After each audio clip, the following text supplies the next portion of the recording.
Hello, hello, mic check. Hello, test 1 2 3.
निघाले.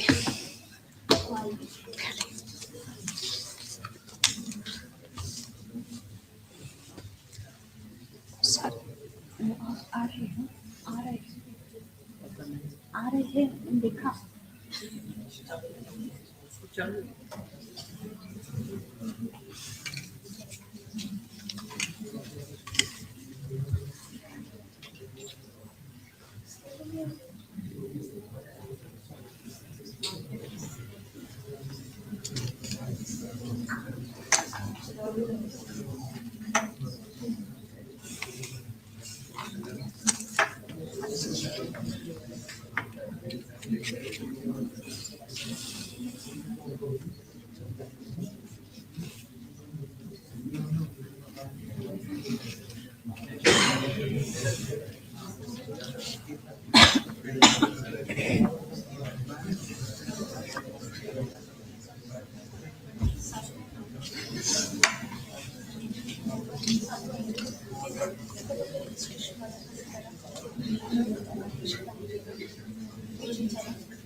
A very good morning to all the distinguished guests, members of the IEEE Pune section, faculty members, scholars, and our viewers joining us virtually.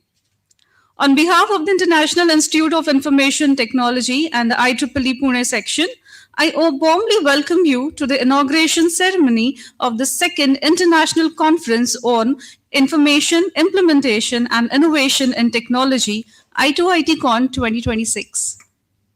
Today, we are privileged to have with us Mr. Achyut Godbole, Distinguished Technologist, Author, and IIT Bombay Distinguished Alumnus as a chief guest. Mr. Narendra Barhate, Founder, Seed Infotech and Samyos.fit. Mr. Kumar Chandan Anand, Founder, CEO, and Group Editor, Ardorcom Media Group. Dr. Pallavi Manohar, AI Research and Product Leader. Dr. Amar Buchare, Chair, IEEE Pune Section. Dr. Malhar Purandare, Senior Director, Capgemini, and Member, BOS Computer Engineering, I2IT. Dr. Aruna M. Katara, President, Hope Foundation and Research Center. Ms. Amrita M. Katara, Managing Trustee, Hope Foundation and Research Center. Dr. Vaishali Patil, Principal, I2IT. Professor Madhuri Reddy, Vice Principal, I2IT. Let us begin this auspicious occasion by seeking the blessings of Goddess Saraswati by lighting the I2IT Vidya Jyoti. I request Mr. Achyut Godbole, Dr. Amar Buchare, Dr. Aruna M. Katara, Ms. Amrita M. Katara, Dr. Vaishali Patil, and Professor Madhuri Reddy to please come forward for the lamp lighting.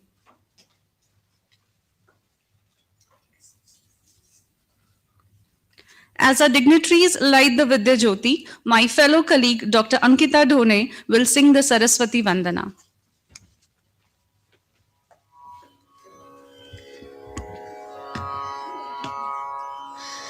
या कुन्देन्दु तुषारहार धवला या शुभ्रवस्त्रावृता या वीणावरदण्डमण्डितकरा या श्वेतपद्मासना या ब्रह्माच्युतशङ्कर प्रभृतिभिर्देवैः सदा वन्दिता सा मां पातु सरस्वती भगवती निःशेषजाड्यापहा शुक्लां ब्रह्मविचारसार परमाम् आद्यां जगद्व्यापिनीम् वीणापुस्तकधारिणीम् अभयदाम् जाड्यान्धकारापहाम् हस्ते स्फाटिकमालिकं विदधतीं पद्मासने संस्थितां वन्दे तां परमेश्वरीं भगवतीं बुद्धिप्रदां शारदाम् ऐं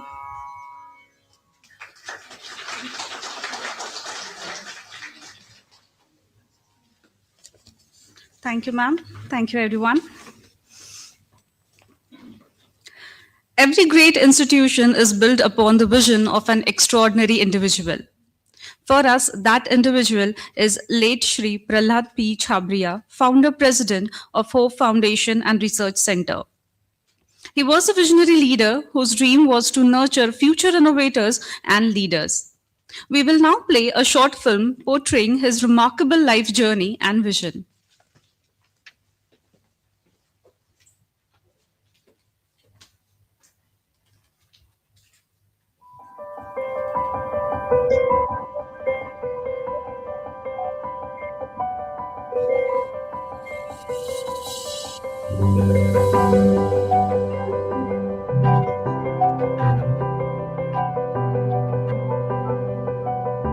P.P. Chhabria, though he had no formal education, in many board meetings, I used to observe that when auditors and chartered accountants, they were also sitting in the board meeting to give a presentation on finance the company. He would raise so many points, which even I think the chartered accountants and auditors must have. And his study on the balance sheet was, though I am on the board of so many companies, but I think it was unbelievable the knowledge he could study the balance sheet in such a short time.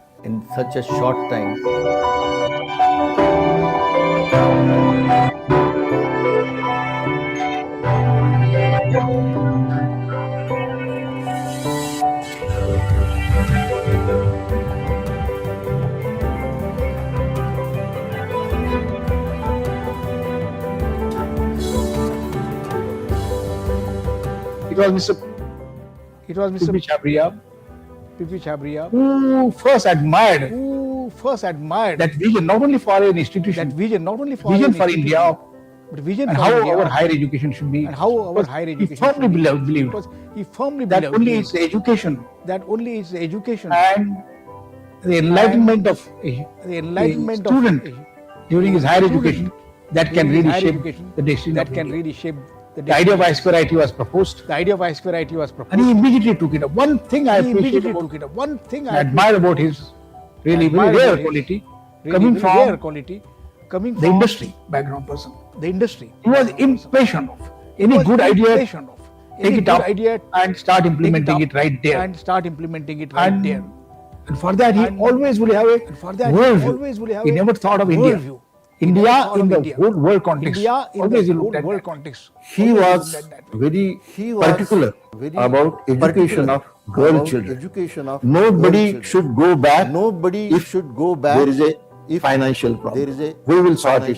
He always wanted the teachers to take higher education. And I used to depute faculty members to IITs and good institutions. The current principal of AMT, whom I had deputed for MTech in Kharagpur and then for PhD in IIT Bombay. He is now occupying the position of principal in FAMT. That was the intention to prepare the our own faculty members to carry on the job of the institution.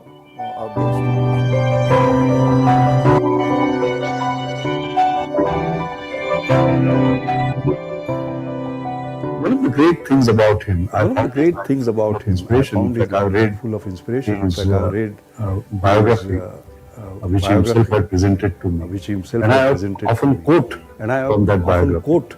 And I do so because I find that he was not born with a silver spoon. He struggled very hard during his childhood and during his youth. And fighting in that adversity and creating opportunity was something that was exceptional as far as he was concerned.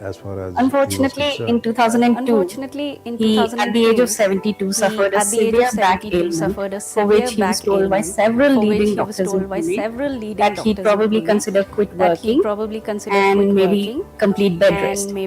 That to him was the unthinkable. He did not think quitting was an option.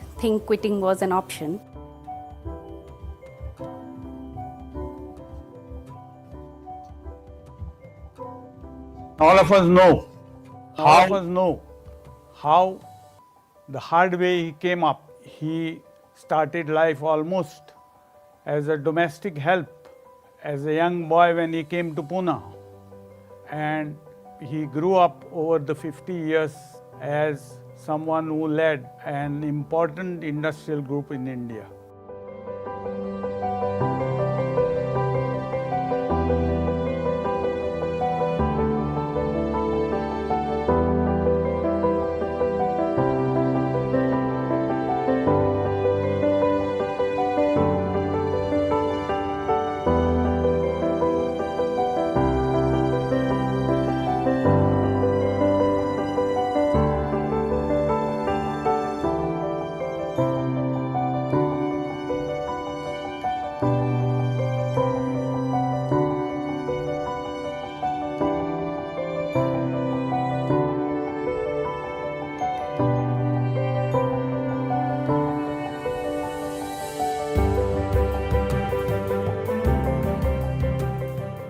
He had a mission in life. He identified himself with the company for which he worked very hard over the years, ably supported by his younger brother KP.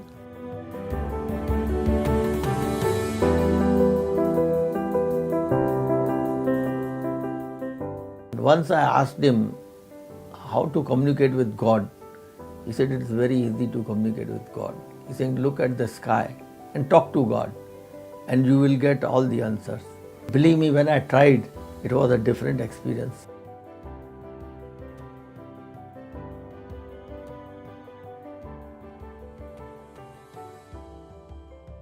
PP sir was actually a person who was by every means healthy, wealthy and wise. Just as the exercise sessions he loved, I was the one teaching him exercise and he was teaching us how to live the life with humility and complete gratitude. Over a period of time, this relationship as a child grew to a stage where he was my mentor. I used to look up to him when I was in business. I entered in the age of 18. Later on in life, when I shifted to Pune, it was only with his suggestions and advices that I am what I am today. His strength, I think, came from his faith. And I think that was a very big takeaway for me, that here the title of the book said it all, that there is no such thing as a self-made man. It was something that he believed was much beyond him. It was a power that he believed in. His humility, his faith, and his discipline were the three things that stand out about PP Uncle that I think I would take forward in my life.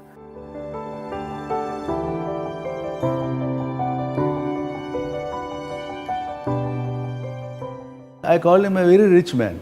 A rich man, according to me, is not a person who has too much money, but person who has minimum requirement of life. He was expecting nothing from anybody.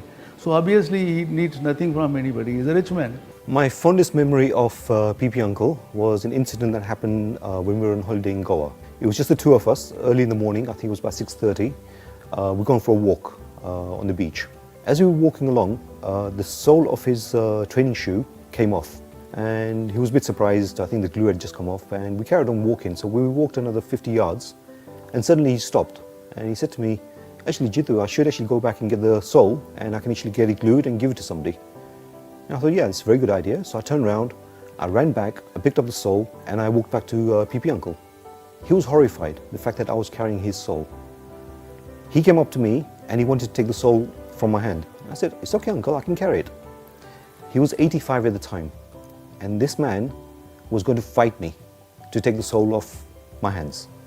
So eventually I gave it to him, and then he passed it on to the guy that was further up. But this shows the humility of the man. Whatever he'd achieved, the pinnacle of his career that he'd reached, the man that he was, yet he would not even let me carry his shoe. This one moment defined what PP Uncle was to me.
A beautiful, subtle and sublime synthesis of science, technology, industry, social welfare, spirituality in one go. You know, they say individuals go away, but institutions don't. To me, PPC was not an individual. He was an institution, so he will never go away. His spirit, his motivation, his vision will continue to guide us in decades to come.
This film always inspires us, always.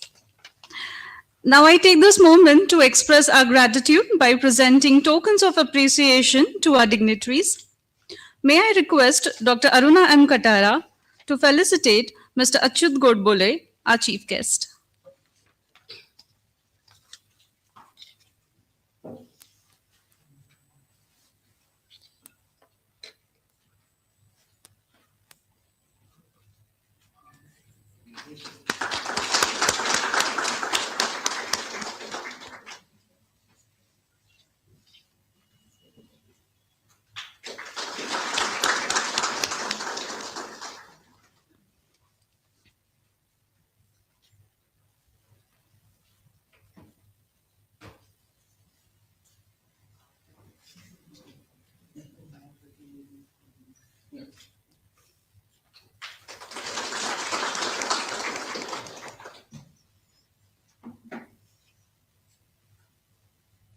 Thank you, sir. Thank you, ma'am. Now I request Ms. Amrita M. Katara to felicitate Mr. Dr. Pallavi Manohar.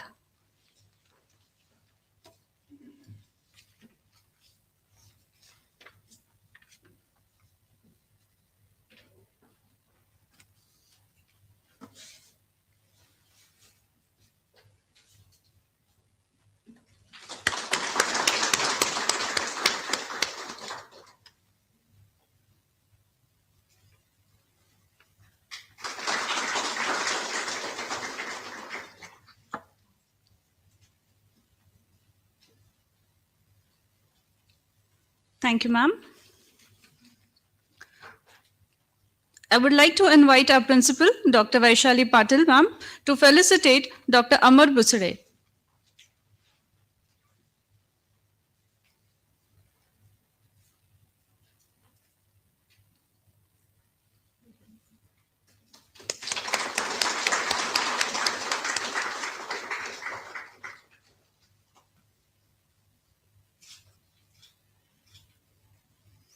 Thank you, sir. Thank you, ma'am.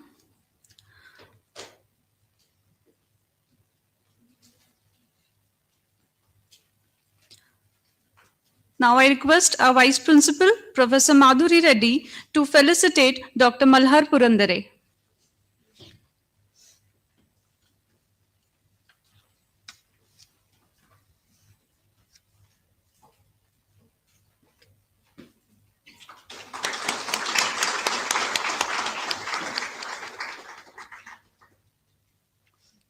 Thank you, sir. Thank you, ma'am. Research is meaningful when it is shared with the world. We now move to an important milestone of today's ceremony, the unveiling of the I2ITCON 2026 proceedings.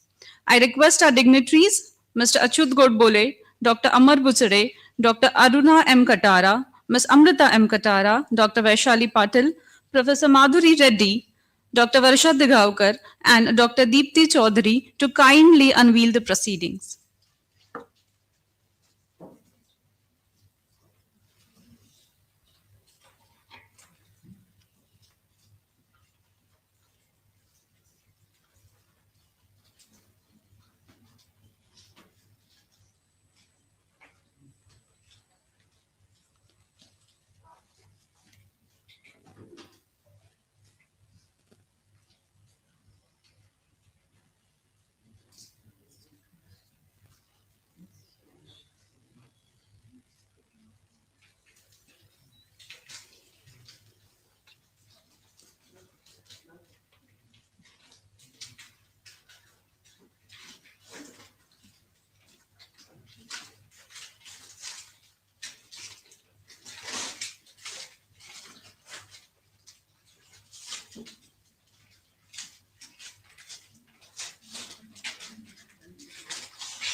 Thank you, dignitaries. I now request Godbole sir, Aruna ma'am, Amrita ma'am, Butsade sir, and Principal ma'am to grace the dais.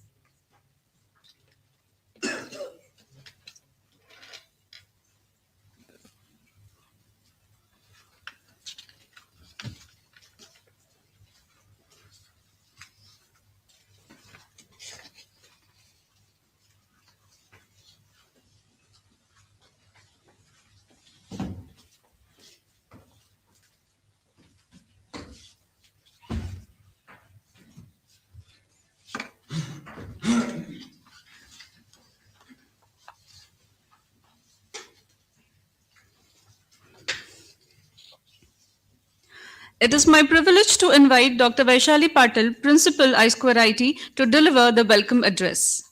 Please.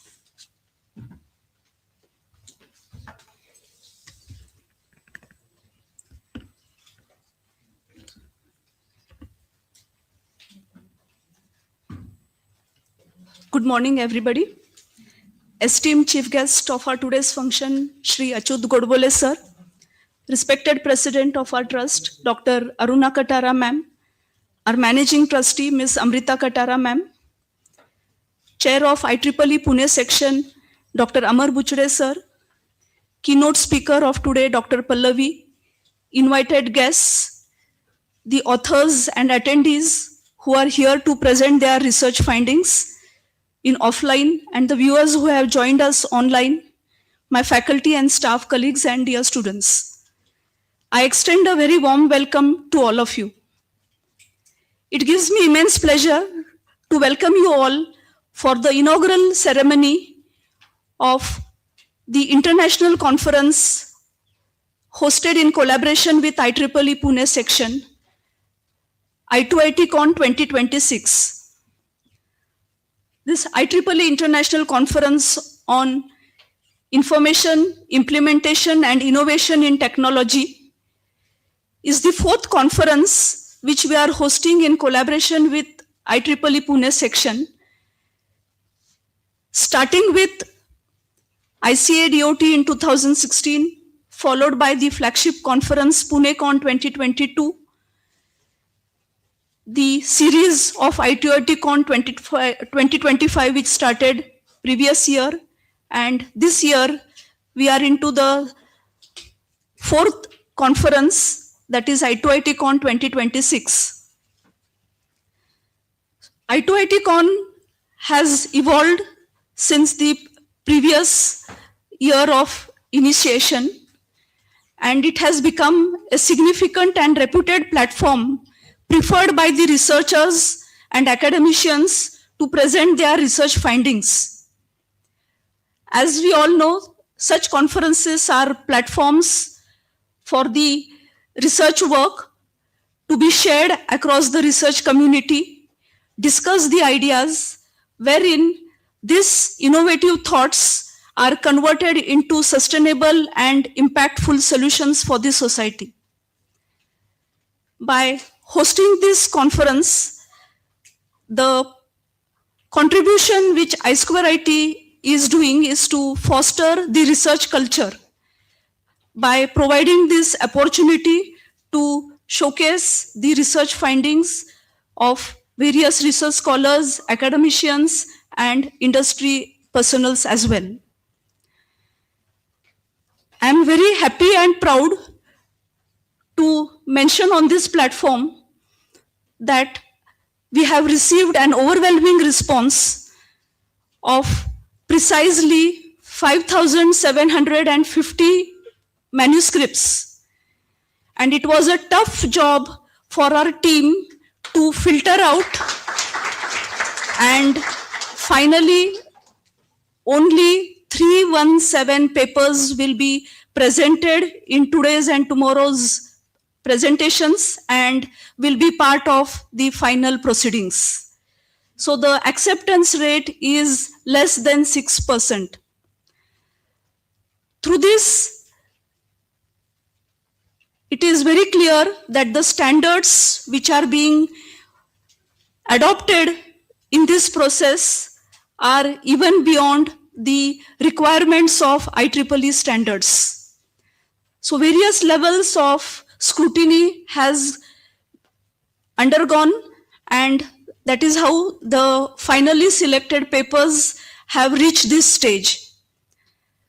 So of course, for maintaining this good standard and creating the significance and reputation of our conference, our whole team has put in dedicated efforts for more than 7-8 months, starting from its announcement till the execution, which starts today and concludes tomorrow, as far as the presentations are concerned, but it will stretch beyond for another a month's time at least, till the whole set of papers appear online in IEEE Explore.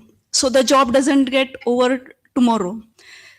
So starting from the design team who started with developing the content, the publicity team which made the conference have a wider reach, the technical program committee, and many other such subcommittees whose dedicated efforts have gone into showcasing this great event for which we are here today. So, on behalf of the organizing team, I once again welcome all the participants, all the dignitaries, and I am very much sure that you will have a very enriching set of sessions today, starting with the keynote, which will be immediately following the inauguration, and the technical presentations, the paper presentations in the post-lunch. So I wish this whole event a great success and welcome you all once again. Thank you.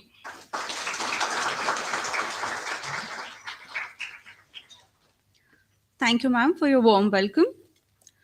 I now like to invite Ms. Amrita M. Katara, Managing Trustee of Hope Foundation and Research Center, to address the gathering.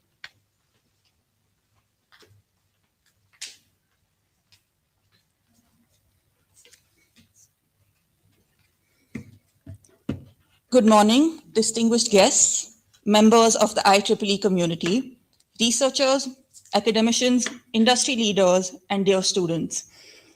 It is a privilege to welcome you all to the IEEE International Conference on Information Implementation and Innovation in Technology, I2ITCON 2026. Technology today is advancing at an extraordinary pace, creating opportunities that were once unimaginable. These advances also present new challenges that demand thoughtful, collaborative solutions. In this context, conferences such as this one play a vital role. They bring together diverse perspectives from academia, industry, research, fostering the exchange of ideas that drive innovation and create meaningful impact. I2ITCON has established itself as an important international platform for sharing high-quality research and encouraging collaboration across emerging fields such as artificial intelligence, communication and networking, robotics, data science, cyber-physical systems, and many other transformative technologies. I am confident that the discussions over the next few days will inspire fresh ideas, lead to new partnerships, and contribute to advancements that benefit society. I extend my sincere appreciation to the conference leadership, the organizing and technical committees, the reviewers, keynote speakers, authors, sponsors, volunteers, and all the participants whose dedication has made this conference possible. I wish I2ITCON 2026 every success and hope that all of you find this conference intellectually stimulating, professionally rewarding, and personally enriching. Thank you.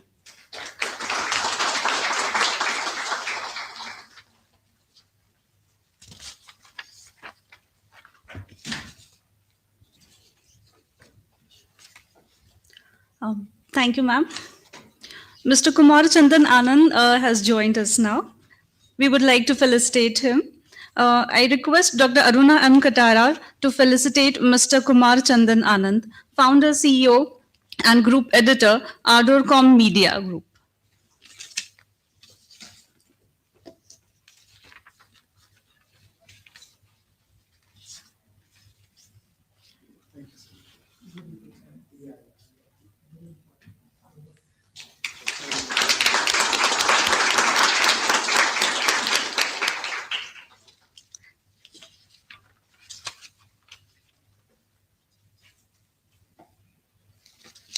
Thank you, ma'am.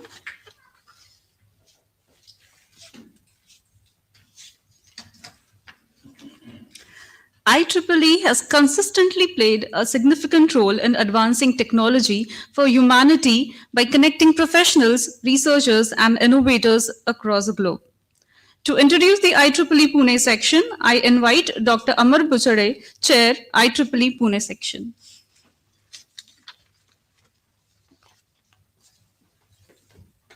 So, good morning all, the dignitaries on the dais, Chief Guest, Honorable Achyut Godbole Sir, Distinguished Technologist, Author, and IIT Bombay Distinguished Alumnus, India. Dr. Aruna Katara Madam, President, Hope Foundation and Research Center, Pune. Miss Amrita Katara Madam, Managing Trustee, Hope Foundation and Research Center, Pune. Professor Dr. Vaishali Patil Madam, General Chair, I2ITCON and Principal, I2IT, Pune. All dignitaries, team members, colleagues, participants, students of this conference. IEEE Pune section is an entity of IEEE. As an affiliate of IEEE, we congratulate management, principal, and the team members, organizing committee members for organizing this conference titled International Conference on Information, Implementation and Innovation in Technology 2026, that is I2ITCON 2026. I really appreciate the title of this conference. So there is a significance of this conference with respect to IEEE. IEEE plays crucial role in advancing information, implementation and innovation in technology 2026. Information, with respect to information, IEEE publishes high quality research through various journals, conferences, standards, ensuring reliable and up-to-date technical knowledge that is globally accessible. IEEE Explorer, if you see, provides millions of documents for knowledge, for informing cutting-edge technologies such as AI, IoT, and robotics. The world's most successful technology leaders and communications, all 20 semiconductor companies, top 7 communications companies, top aerospace companies, and 8 of top 10 computer hardware companies, 3 of top 5 telecommunication companies are relying on IEEE information. With respect to implementation, IEEE develops global standards that enables seamless technology development. For example, if you see IEEE 802.11 Wi-Fi standard, 802.3 Ethernet standard, which all supports for implementing smart home, offices, IoT devices worldwide. If you see during COVID-19, with respect to communication, why the world was sustained, so that is a boon of IEEE, because IEEE has developed many standards with respect to innovative. IEEE fosters various competitions, technical societies. We have 39 technical societies, 8 technical councils. There are many funding opportunities that IEEE provides. In 2026, IEEE role remains vital in uniting academia, industry, and government to share information, standardize implementation, and encourage innovative solutions that address global challenges such as sustainability, connectivity, and digital inclusion. Information, implementation, and innovation are 3 pillars that driving technology progress in 2026 and beyond. If you see, information enables to understand, analyze, and make data-driven decisions in an increasingly connected world. It fuels research, empowers industries, and supports transparent government. If you see CoWIN, that is winning over COVID-19 application, was innovative solution for planning, implementation, and monitoring this COVID-19 vaccination in India. So we know CoWIN app also. With respect to implementation, that bridges the gap between ideas and real world impact. If you see, developing and launching CoWIN app turned vaccination planning into accessible digital services for millions. Innovation. So if you see, identifying blood groups, that is easily possible with the help of AI sensor applications. So together these 3 dimensions ensure that the technology is not just advanced but also very purposeful, effective, ethical, and accessible to all. IEEE is a not-for-profit, volunteering-led organization, more than 5 lakh members across 190 countries. The theme of IEEE is advancing technology for humanity. With respect to IEEE Pune section, it is established in the year 2010, more than 15 years we are having 28 executive committee members from academia, industry with vast experience. In 2025, our section members received more than $1 lakh funding from IEEE. So due to support of all members, section received Outstanding Performance Award from IEEE Region 10. We are having 40 student branches under IEEE Pune section. I2IT IEEE student branch is the oldest student branch under IEEE Pune section.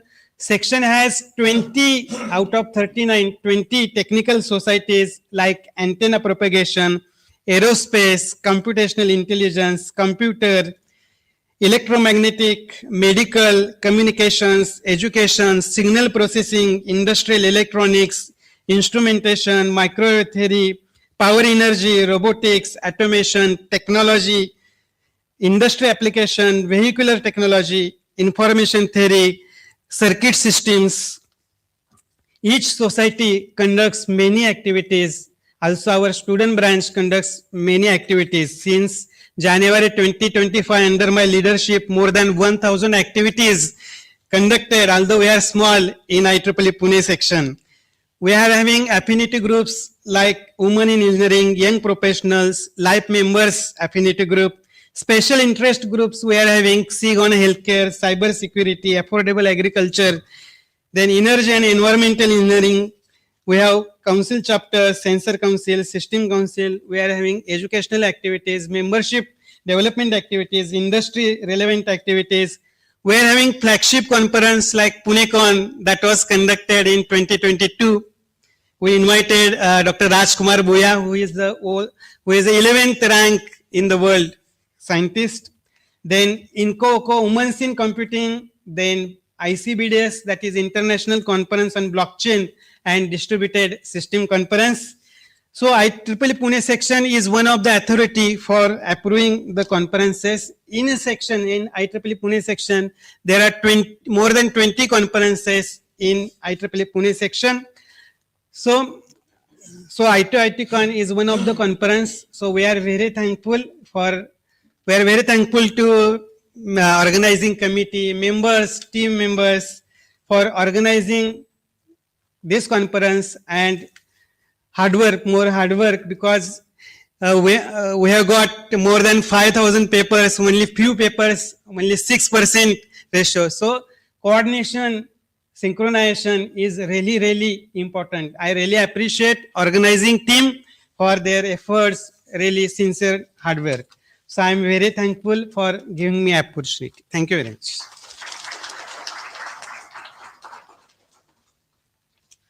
Thank you, sir. It is now my honor to introduce our chief guest for today's inaugural ceremony, Mr. I2ITCON Godbole. He is a distinguished technologist, acclaimed author, management leader, and IIT Bombay distinguished alumnus.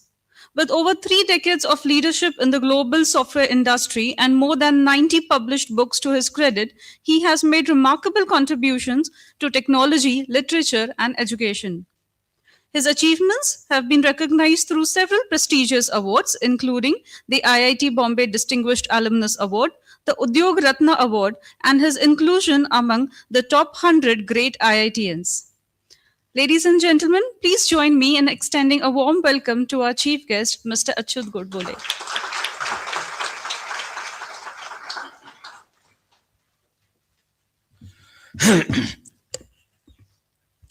Distinguished dais and friends, I'm quite delighted to be here to speak to all of you in such an important conference. First of all, congratulations for organizing such an excellent conference.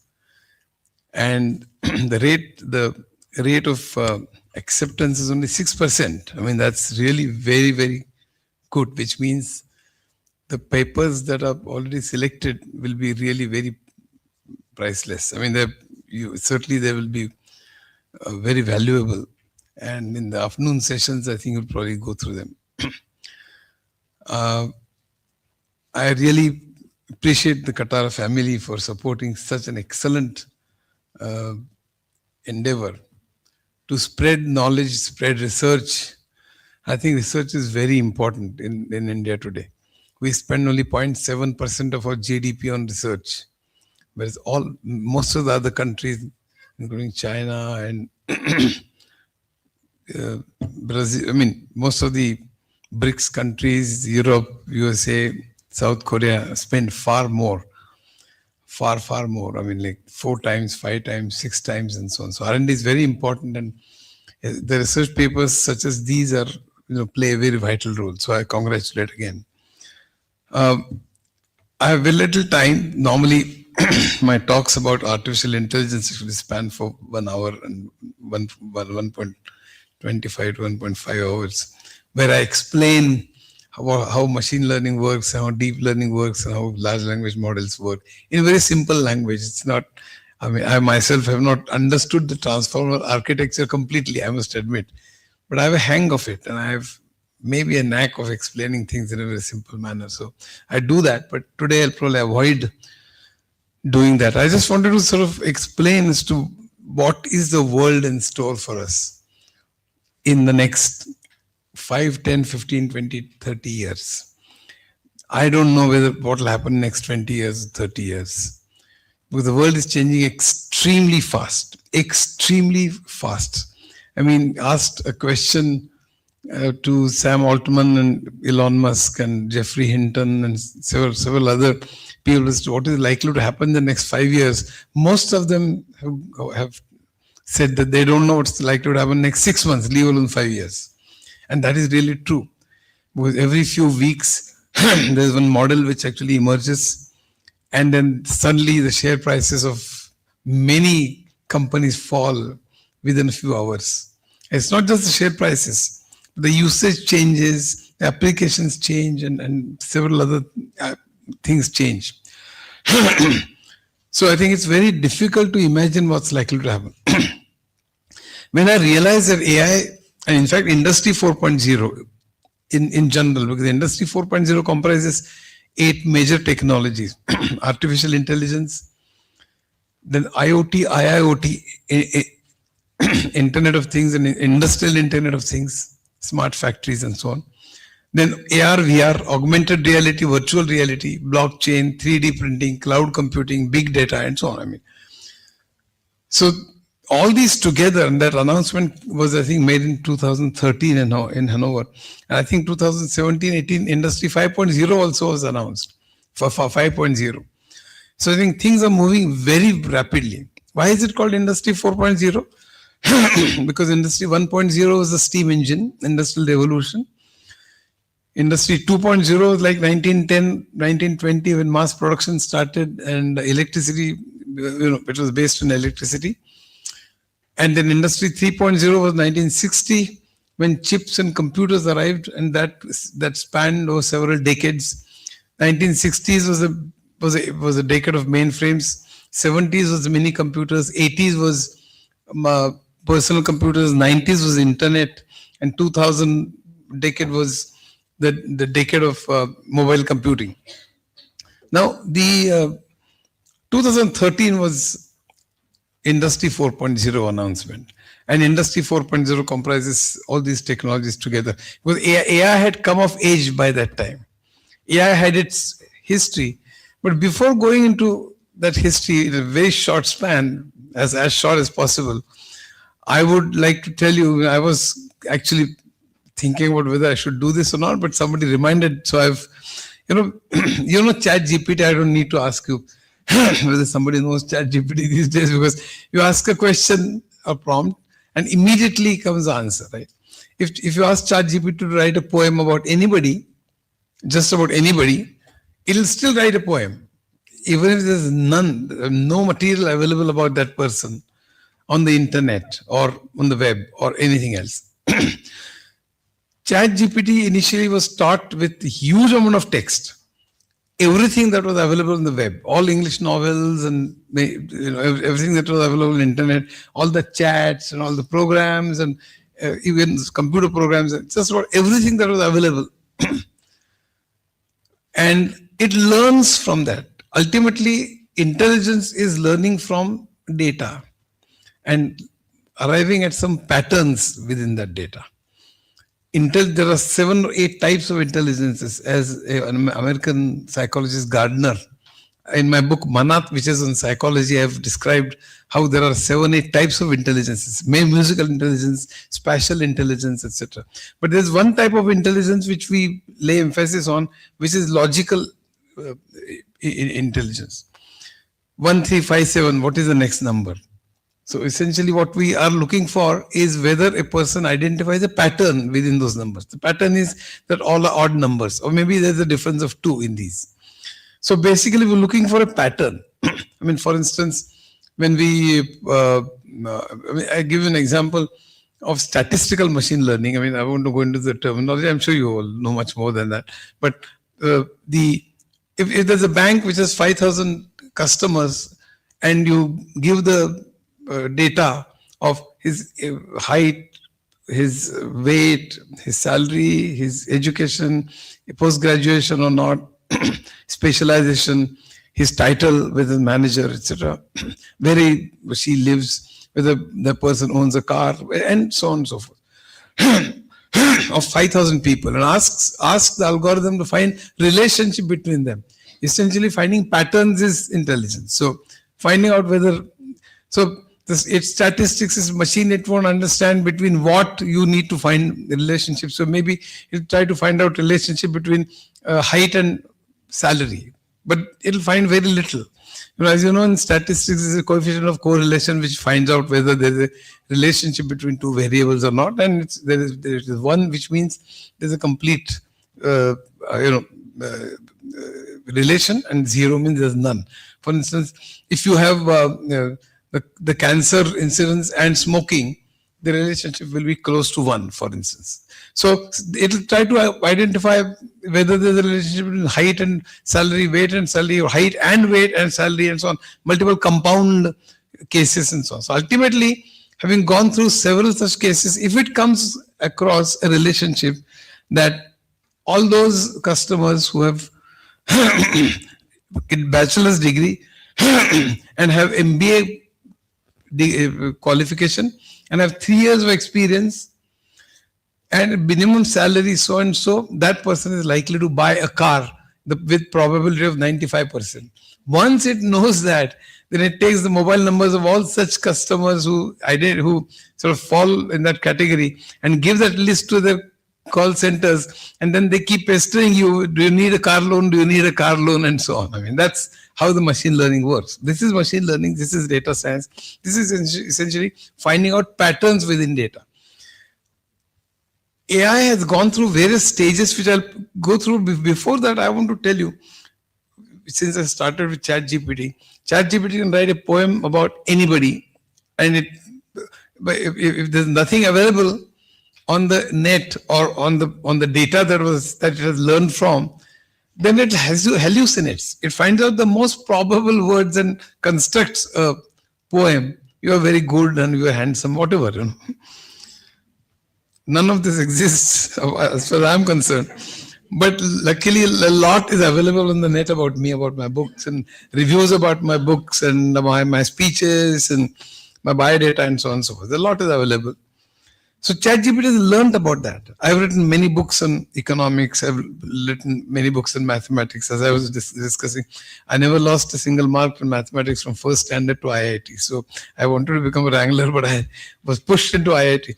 Anyway, that's a separate story. But I've written 3 books on mathematics, many on economics, the subject which I love, and 10 books in psychology, and then music, Western and Indian, both, etc. Why I'm saying this is not to sort of pat my own back, but ChatGPT knows this because I learned this from whatever is available on the net.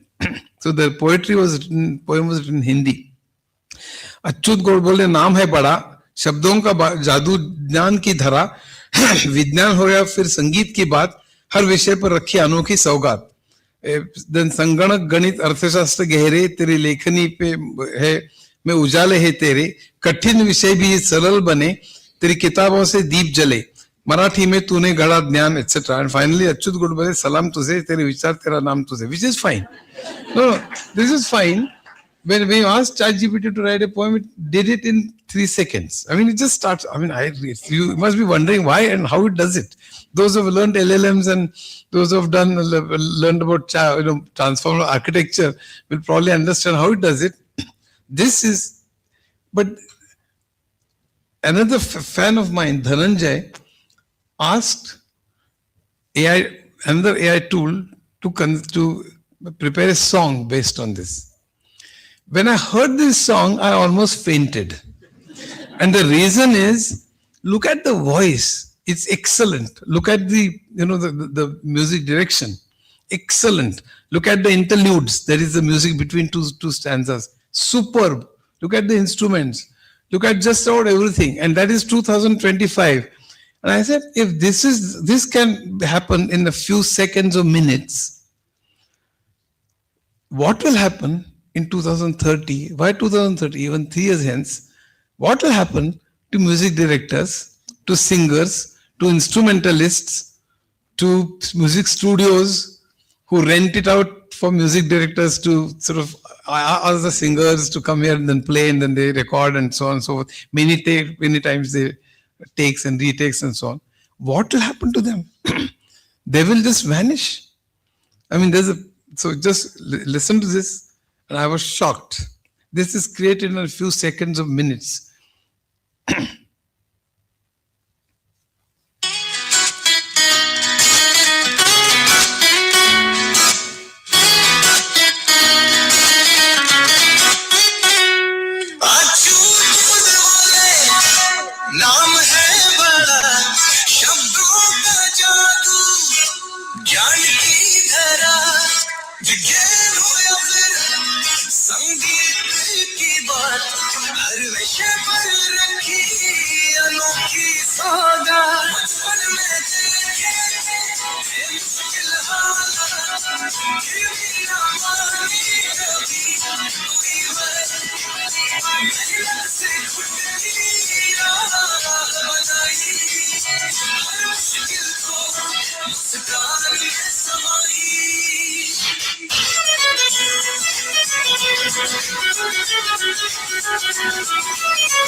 Tell me what's likely to happen in the next 5 years about music directors. If I tell this, I don't like this, please give me 10 other options. It'll give you 10 other options in a few minutes.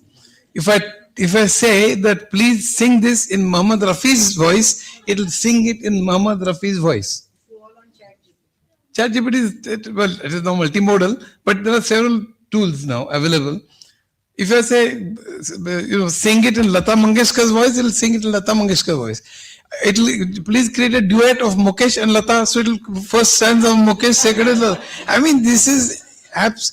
If I say that please construct this song in the way Shankar Jaikishan would have given music to, or Atul Ajay, whatever, it studies the patterns.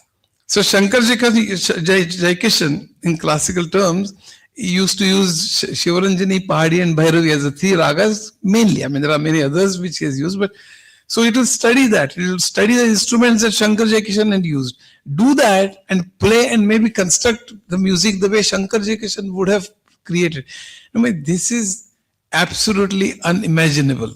So I really don't know what's likely to happen in the next 5 years to the music industry or even the poets. You can give it a theme.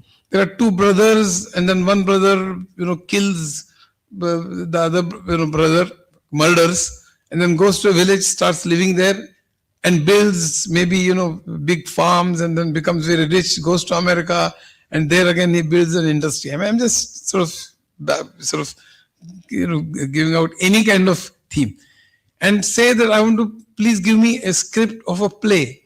It gives you a script of a play. No, I'm not very happy with it. Maybe give me a little longer. Maybe in a 2-act play. So it create 2-act plays. Say I'll give you a detailed kind of plot and say give me a script for a cinema. Then it will give you a script for the cinema. So there is, in fact, in Hollywood, there was a morcha. There's actually, people came out and said, all the script writers, all the music directors, and several other people came out almost on the streets protesting that what will happen to us? Because if AI is going to take away all the sort of entertainment industry tomorrow, all advertisements today, for instance, I can create, why advertisement, even cinema. On my PC today, I can create a film where Abraham Lincoln is a hero and Madhubala is a heroine. Both are dead long back. Both are from different countries. Abraham Lincoln sort of going around the trees, mera pyar, tera pyar, and Madhubala saying abhi nahi.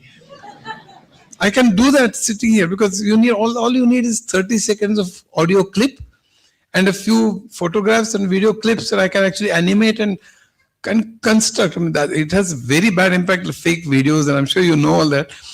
AI has a lot of bad impact by the way, but AI has a lot of good things also. So I think we need to be very careful about choosing AI. I'll give you a very shocking thing. I mean, today you can animate a living being, maybe your grandmother or grandfather. You can animate and find out the way she moves around the house, the way she opens the refrigerator, the way she takes rest. Just take photograph or take videos of her audio clips and all that and construct, like hologram, construct a digital image of that person after she is dead. And you can make that person roam around the house every day as if she's alive. She can talk to you the same voice. She can answer your questions. She can have dialogue the way she would have if she were alive. I mean, this is becoming impossible world. I mean, because therefore, you're in digital world tomorrow, you'll never die. I mean, you'll die physically maybe, but you will actually be alive for many people to chat with and to. I mean, she'll keep telling stories to their grandchildren the way she did when she was actually alive and so on and so forth. So I think things are really, in terms of the impact, this may not happen in the next 1 year, 2 years, maybe 5 years, maybe 10 years, maybe 20, maybe 30, but AI is here to stay, and it's going to have enormous amount of impact. AI, the term was coined in 1956 in Dartmouth conference.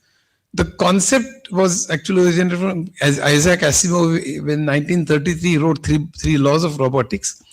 But Alan Turing actually talked about the definition of intelligence in this manner, how to identify, and this called as Turing test. But 1956 was in Dartmouth conference. The term AI came into existence. At that time, people were absolutely very enthusiastic. They thought that the machine or the robot or machine would be able to do just about anything that human beings do. Human beings do two types of things. One is physical and is intellectual. Physical is we walk, we run, we crawl, we go up the steps and so on. That's robotics. But we just don't stop there. There are senses also. So we touch, feel, taste, and smell, and then we see and so on. So all those also the machine should be able to do. That is physical part. It's very hard. I mean, I can talk about this for a long time. In my book Manat, I've discussed about the vision and brain. The relationship is very, very complex. Eye is not just a camera. In fact, near Boston, there's a company called Computer Vision, which was my customer. I used to go there every month. It's exceedingly difficult for the robot to be able to see. See is okay, the picture you can always capture, but the way the brain processes that image and understands and stores and learns from it is very hard for it to mimic in the machine, for the machine. But we're now getting very close to it. But in 1956, for the next few decades, robotics did not progress the way it was expected to progress. Similarly, in intellectual world, the way we conclude, the way we draw conclusions, the way we learn, etc., was also in a very elementary, rudimentary stage. I mean, machines, how can machines learn from the environment? The way we learn. We learn from the environment, but that's not how machines could learn. I mean, that's why it was very difficult. So initially, only expert systems were developed. The way doctors, engineers, and so on, experts actually have that knowledge. Can we put that knowledge in the computers in if-then-else kind of statements? The way in Java, C, we have if-then-else statements. At that time, Lisp and Prolog was used. So if the doctor says, if you have body ache, then take a red color tablet. If you have fever, then take blue color tablet. Doctors don't work that way, but I'm just giving an example. If you have body ache and fever, then take this tablet. If it doesn't work for a week, then take an X-ray, etc. So you feed that knowledge in the computer in if-then-else kind of statements. Those are expert systems. And then a patient goes and asks a question, I have body aches, what should I do? And then it gives out an answer. So feed an algorithm, you feed data, you feed the program, and it comes out data or answers. That was the initially expert system. It's called symbolic or top-down approach. It did not work. Then AI winters followed because people lost interest that AI, we were just jumping up and down about AI, but AI is not finally going to sort of work. Around 2000, of course, between the years also there was ANN, the neural network came up, perceptron came, etc. It's a long history. I've discussed that in my book on artificial intelligence. But it's a very interesting kind of history. But around 2000, people started asking questions, how does a child learn? Do we hand over a dictionary? This is a noun, this is adjective, this is verb, and teach the rules and grammar to the child? We don't. Child just hears hundreds and thousands of sentences being spoken, dialogues, and learns from it. So here comes data, and child forms algorithm, or child forms the rules within his or her brain, and then starts talking. Can we mimic that in machine? And that's how the entire research on machine learning started. ANN and neural networks had been thought about much earlier, by the way. I mean, it's a long history. But the whole idea of machine learning started taking shape after that. And around 2010, it started maturing. And the way I discussed about the bank, the statistical machine learning came into existence. But 2013 was a year when Industry 4.0 was announced in Hanover. And also 2013 was a year when deep learning came into existence. And deep learning essentially is the part of machine learning where there are artificial neural networks are used and there are many layers. And one of the applications is recognition, image identification. So it can identify all animals, all inanimate things, all faces, and so on. So deep learning, there was a contest called ImageNet, and which was won by Geoffrey Hinton. And that's when people started really thinking about AI in a serious manner, because image recognition, driverless cars are impossible without the car recognizing that there is a stone, there is a some obstacle, or there's a signal, or there's a police, or there's a traffic signal, or whatever. It's impossible unless the car identifies this. Or image recognition was extremely useful for doctors. The entire deep learning is on learning, training that model. Give 1,000 pictures of cat, and then it starts understanding or recognizing cat. Because ultimately, recognizing cat is again pattern recognition. The legs, the whiskers and ears and so on. So it ultimately recognizes the pattern. Right? So you show 1,000 X-rays of TB patients and teach that this is how you should recognize. There's a black spot here, and this is how you should recognize. I mean, this is simplified. There are many other aspects of medical science, but I'm just simplifying. And you teach, and then understanding that by manipulating the weights and parameters, which I won't go into, and backward propagation, for which Jeffrey Hinton won the Nobel Prize. But by whatever method, you teach the algorithm to identify an image and conclude from it. So if you do that, then radiologists will not be necessary. Because there are technicians who take MRI, X-rays and so on, but radiologists interprets it. The interpretation now can be done by AI. And similarly for many other ailments, I mean, if there's colitis, for instance, or any other ailment for which in ECG a particular thing is shown, in blood report hemoglobin goes up beyond this or maybe below 6, and several other things. MRI shows this. All of these, by the way, are digital today. So if you feed all these digital records of 1,000 patients of a particular ailment, say colitis or any other thing, and teach that algorithm to identify, okay, this is colitis. If it concludes wrongly, then it change the weights and so on, and until it recognizes it to be the correctly as colitis. And if you do that with 1,000 patients, 1,001 first patient, you feed all the data and it will identify this is colitis. And if you do that for 500 such very commonly encountered ailments, it will start identifying. Today, AI's diagnosis is 95% correct, and the best human physicians is 84%. So AI has already passed the medical tests, law tests, and so on and so forth. So this is going to really revolutionize. I still don't believe that AI will replace human beings completely. I think people who understand AI and use AI efficiently and wisely will replace people who don't. I think that's today's statement. 20 years later, maybe they also will be replaced. I don't know. I cannot guarantee that, because there is a hotel in Japan. There is not a single human being works. It's completely run by robot. There is a hospital in China where there is no doctor. It's completely run by robot. Google it. AI run hospitals in China, AI run hotel in Japan. You'll get a number of. In England or America, there are many people who don't go to their fields, in farmers, by the way, who have huge land. But there's a technological digital twin. I'm sure you've heard about it and worked on it.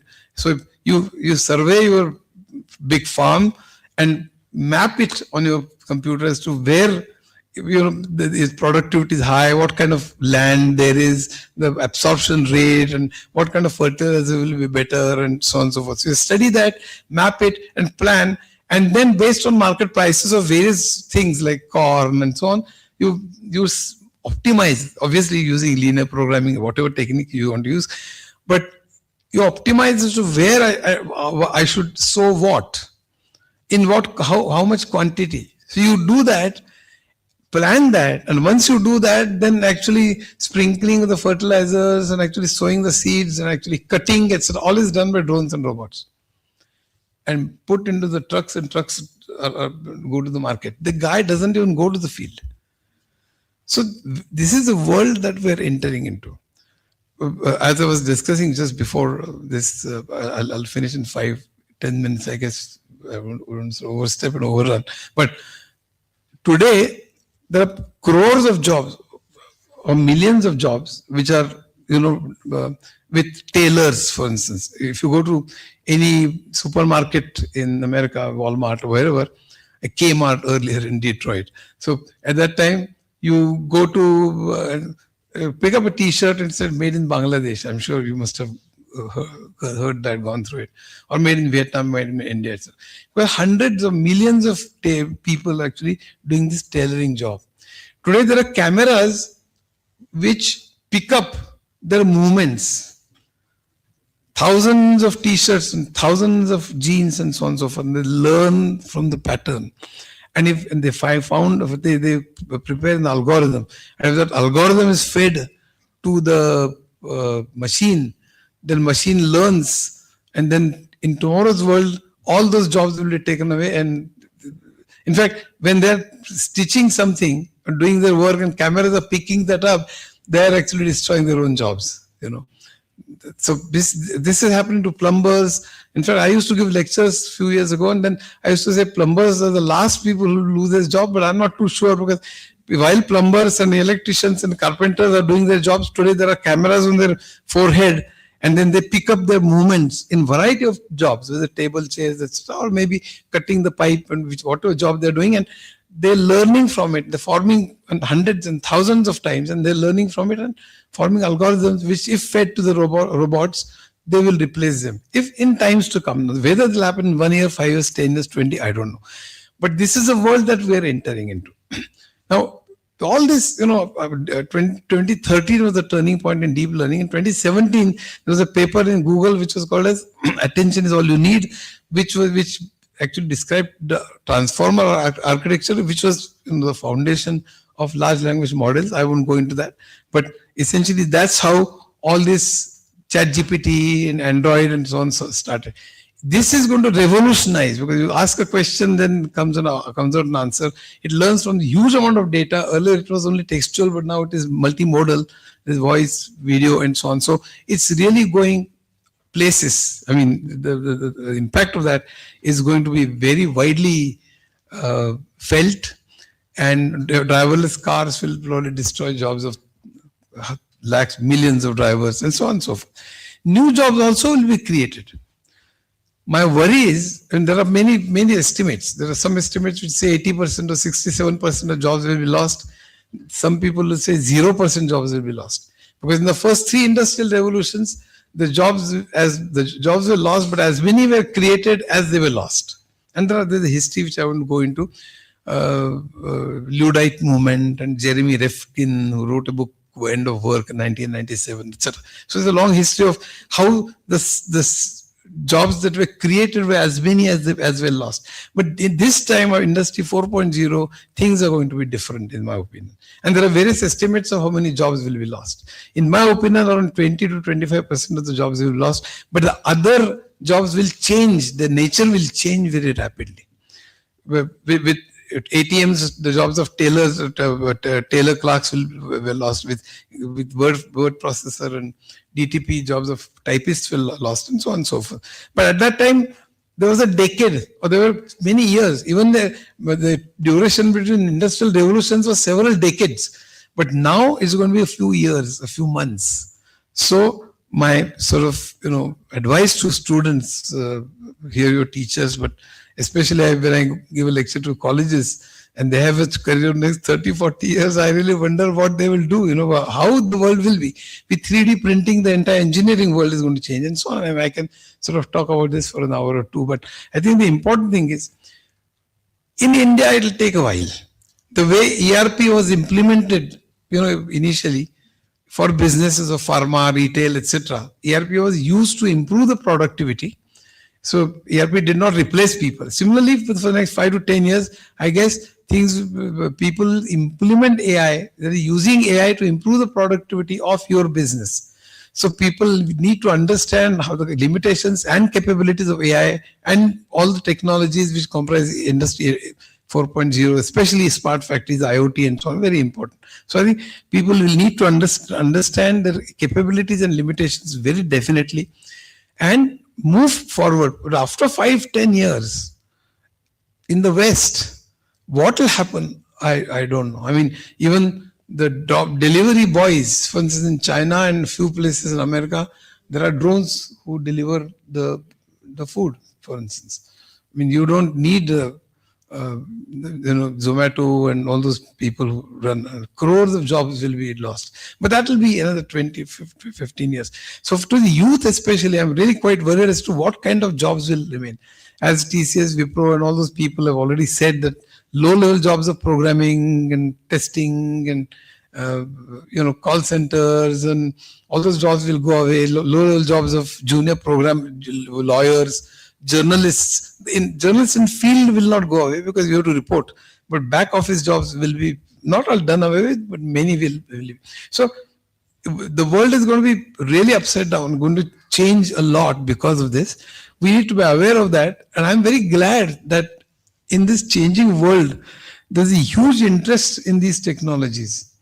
And there are 5,700 papers or 6,000, whatever, papers which were produced of high quality, and amongst those only 300 or 6% of the papers were selected with great amount of selection. Hats off to you, because it's very, very hard. And I was asking whether that was still done by AI or not. They said that it was not done by AI. That physically had to go through. It took several months for them to, understand whether. So I'm extremely pleased to be here, because I think it is very necessary that India spends a lot of time and a lot of thinking about artificial intelligence, industry 4.0, about what jobs will remain, what will change. And many corporations as big as Kodak and Nokia collapsed because they couldn't keep up with technology. I used to go to Kodak, just near New York. Also in Finland, Nokia was my customer. I'm sure you may not know, but at least the older people certainly know Nokia was the thing in the decade of 2000. The thing. Everybody had a Nokia. It got finished in no time because it didn't adopt Android. So if you don't keep up with technology, big companies, as multi-billion-dollar companies collapse. So what will happen to smaller industries and people and jobs and so on? So I think we need to be really on our toes.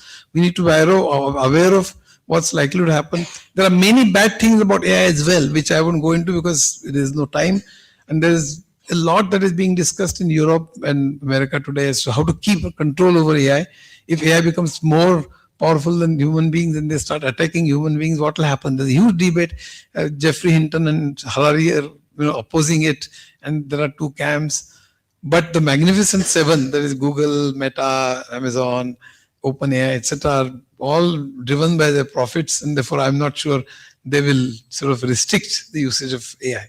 So I think, and there's also a big competition between US and China and in multipolar world. So there's many angles, and we can, given time, I would have loved to discuss it for 2 hours, but I'll stop here. But I really want to congratulate the organizers, and I want to congratulate the people who have written these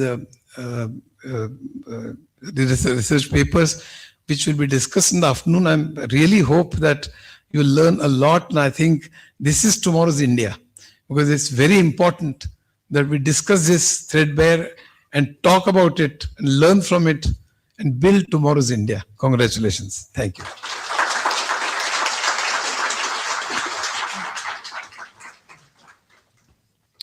Thank you, sir, for your thought-provoking address. I'm sure AI is fascinating, but at the same time scary too. As we approach the conclusion of this inaugural session, I now invite Dr. Varsha Degaukar, Organizing Chair of I2ITCON 2026, to deliver the vote of thanks.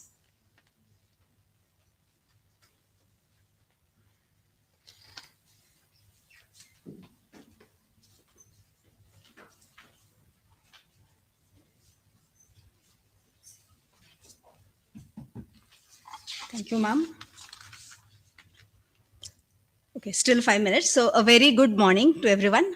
Honorable dignitaries on the dais, respected head of departments, invited guests, dear colleagues, authors, and dear students. I am Dr. Varsha Degaukar, Organizing Chair of I2ITCON 2026.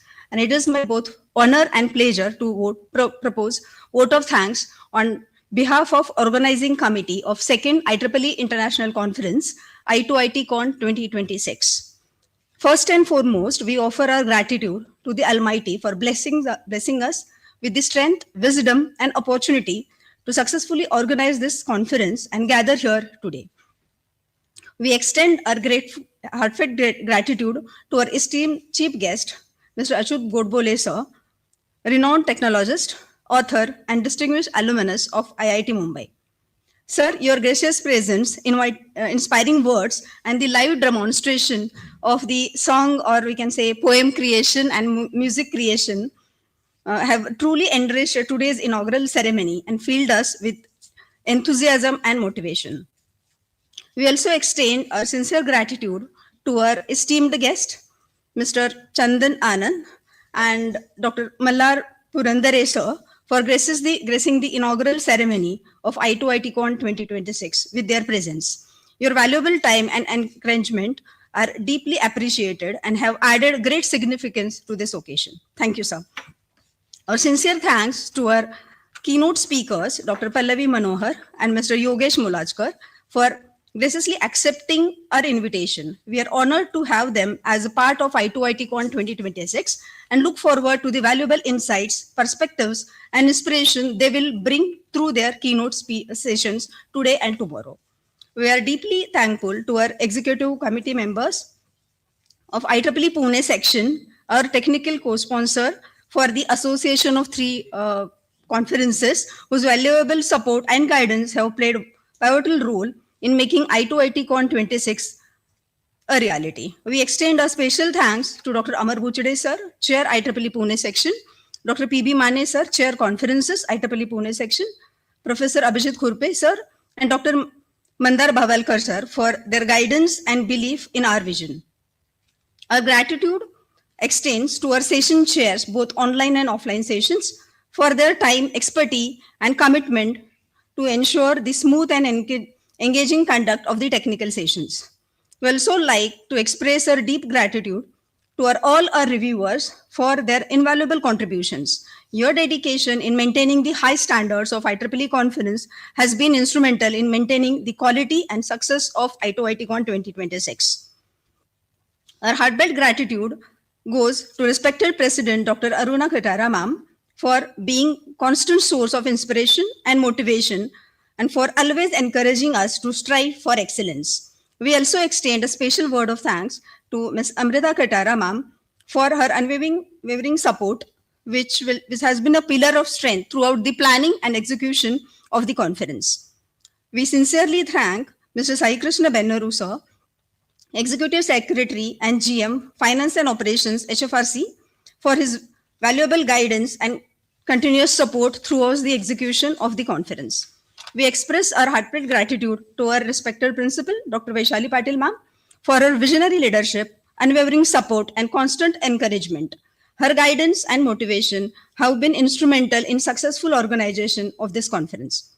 We are equally grateful to our Vice Principal, Professor Madhuri Reddy ma'am, all head of departments, our registrar, Mr. Dinesh Joje sir, Dr. Madhav Raul, head of training and placement, for their cooperation, encouragement, and invaluable contributions to the planning and successful execution of the conference. I would also like to extend my heartfelt thanks to my co-organizing chair, Dr. Dipti Chaudhary, for her constant support, teamwork that we have done during last 8 months, and dedication throughout this journey. Her partnership, commitment, and tireless efforts have played a significant role in the successful organization of the conference. A special word of appreciation goes to entire organizing committee for their teamwork, dedication, and the commitment. Their collective efforts have been instrumental in successful planning and execution of the event. Our sincere thanks extend to technical team, admin staff, our enthusiastic volunteers, and dear students, whose tireless efforts behind the scenes have ensured the seamless execution of every aspect of this conference. Last but certainly not the least, we thank all our participants or delegates for joining us from near or far. Your enthusiasm, active engagement, and passion for knowledge are what truly bring this conference to life. As we begin the next 2 days of insightful sessions, meaningful discussions, and collaborative exchanges, we wish you a truly encouraging and rewarding experience. Let us make the most of the opportunity to learn, connect, collaborate, and grow together. Thank you all once again for your presence, support, and contributions. Thank you all.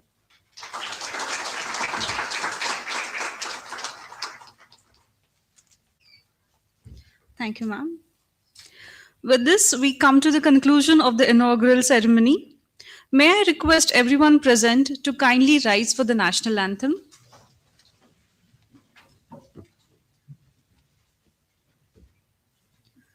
Janagana mana adhinayaka jaya he Bharat bhagya vidhata Punjab Sindh Gujarat Maratha Dravida Utkala Banga Vindhya Himachala Yamuna Ganga Uchala Jaladhi Taranga Tama Shubha Name Jage तव शुभ आशीष मागे गाहे तव जय गाथा जनगण मंगलदायक जय हे भारत भाग्य विधाता जय हे जय हे जय हे जय जय जय जय हे.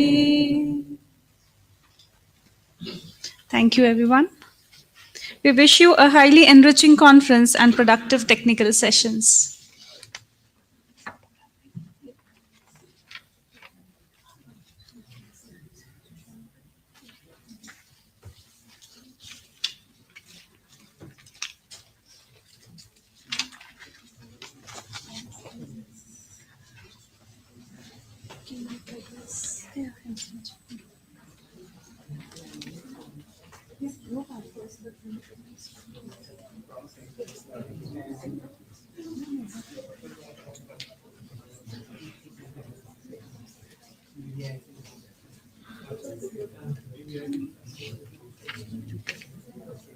We will begin with a keynote session shortly.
For our today's keynote session, we have with us Dr. Pallavi Manohar, AI Research and Product Leader.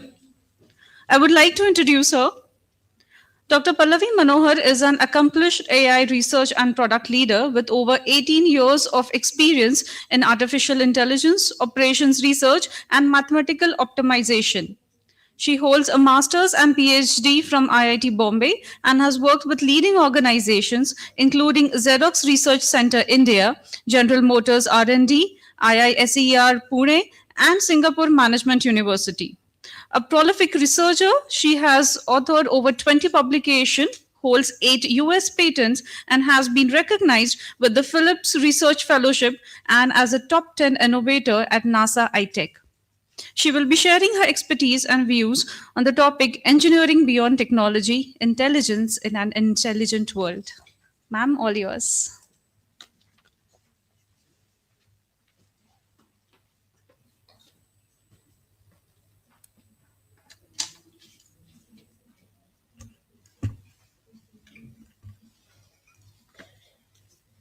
Thank you. Thank you for the introduction and thank you for inviting me here. It's really great pleasure to be here with all of you. And I first congratulate the organizers for the conference and authors for their publications over next 2 days. It is going to be amazing to hear a lot of advances and amazing research in different technologies, as we have mentioned in different tracks like AI, data science, robotics, IoT, and all these emerging technologies, right? And essentially all these technologies are making the world intelligent. So it is like we are entering into the intelligent world. And then when I was thinking about the topic today, I was reflecting over the work done for around 2 decades in OR optimization, and then intersection with decision science, with AI.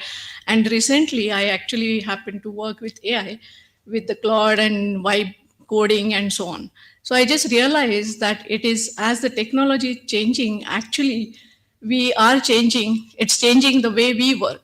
So we have to also adopt, as Achyut sir was mentioning in the morning, that we have to work with AI and we have to adopt and see the way we are working so that we work in line or along with the AI. So as I was thinking about this, a question came to my mind that as the technology evolves to be more and more intelligent, how we as engineers should evolve. So essentially it is applied to all the fields. As he was mentioning in the morning, it is going to affect all aspects of our life. But specifically today, I'll be focusing on its impact on engineering, or AI as engineering tool, and how it really impacting the way we work. So before we proceed, as you can see, this slide is made by Notebook LM. So so I have, so this was again the experiment. So for the first time, I am making my presentation with AI, and it is not just slides. So it is with ChatGPT and Notebook LM. And you will see all the slides made by Notebook LM. In fact, all the slides except the title and the reference slide. So, so I decided deliberately to use AI as the collaborator to make this presentation itself. So it is not just the slides, but what actually I worked with AI was it acted or as a collaborator. So what it helped me is to brainstorm my ideas, organize my ideas, improve the flow in which I wanted to put the ideas. It actually refined the language as it does, and it made the slides. So it was all of this together led to this presentation. But at the same time, I want to say that, so it was, I was using it as my thinking partner. Like Notebook LM says, we can use it as our research partner, right? So it is essentially a partner. And does that mean that, so we can use it as a thinking partner, but does that, it is provided that we don't stop thinking. So it is not about outsourcing the thinking itself. So it did, so whatever you are going to see is not what GPT has to say to you. It is not, it didn't make it meaningful. It didn't make the perspective which I want to give, but it surely helped me in doing it. And how it helped? So as I said, it accelerated my work. So it actually, I think I took half the time maybe than what I would have otherwise. But does that mean that it took half the thinking? No.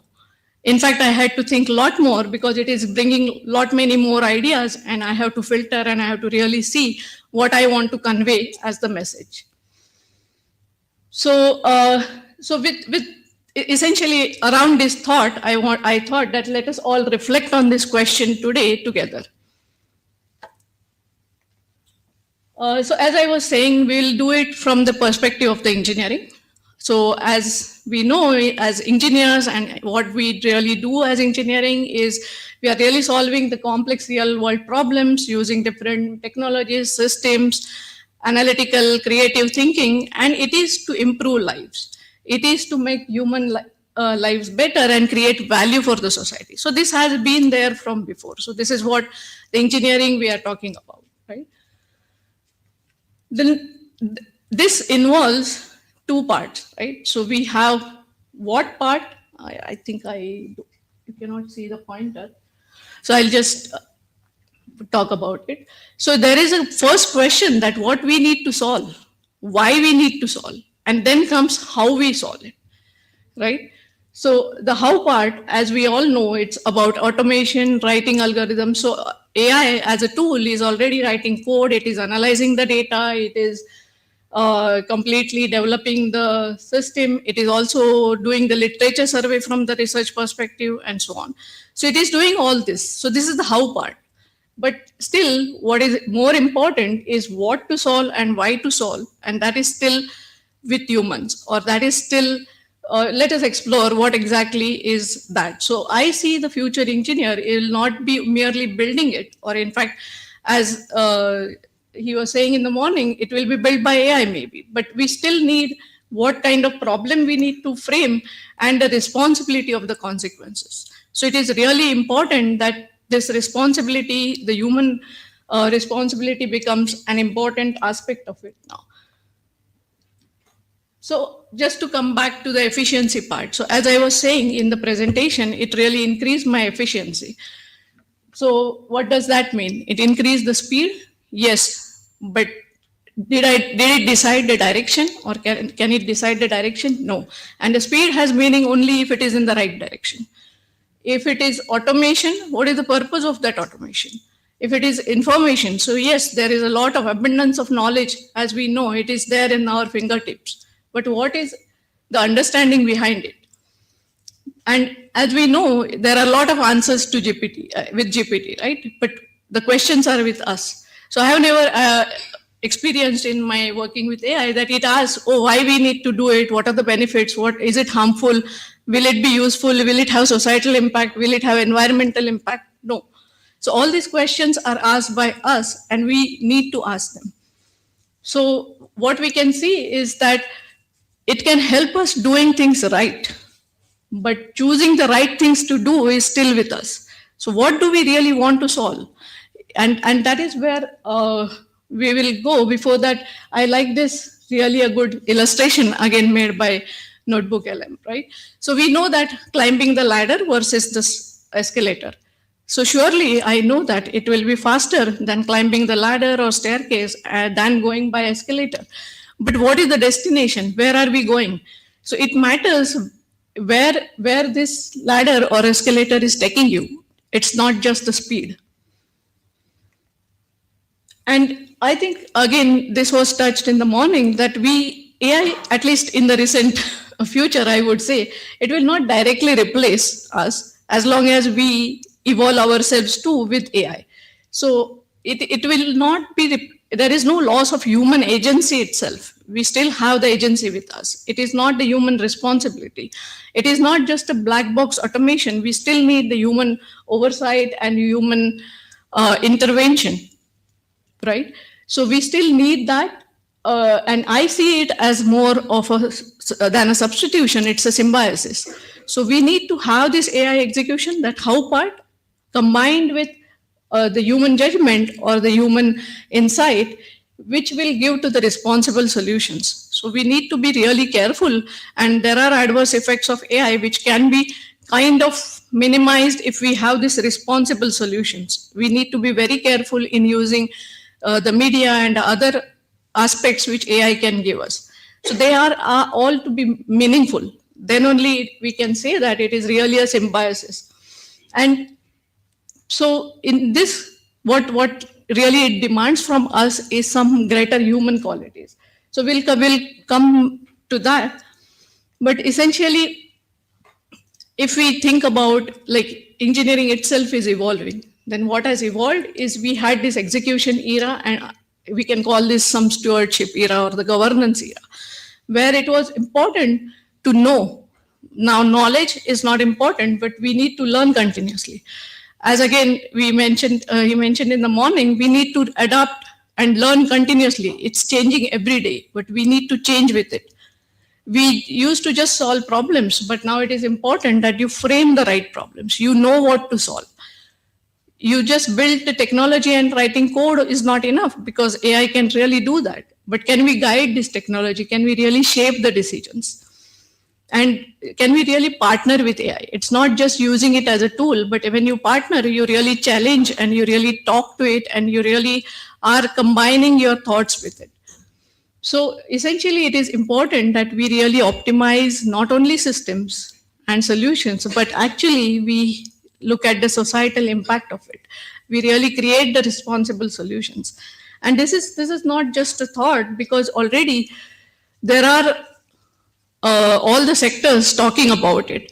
So so I have just put some quotes from 3 sectors. So first one is from the archive paper. It's from the research on, so it summarizes the roundtable conference happened between researchers and industry professionals to think about how the software engineering is going to evolve and what are the roles. So they clearly mention that AI agents will be increasingly writing and producing the software, but engineers become architects, governors, and stewards.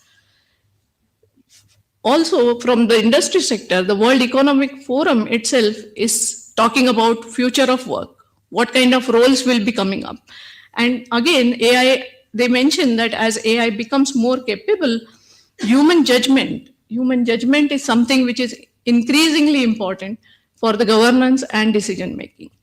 And where we are standing, our IEEE itself is now advocating about, or it has actually formed a comprehensive framework for this ethically aligned design. What it means is that they are prioritizing AI over for the human and environmental benefit.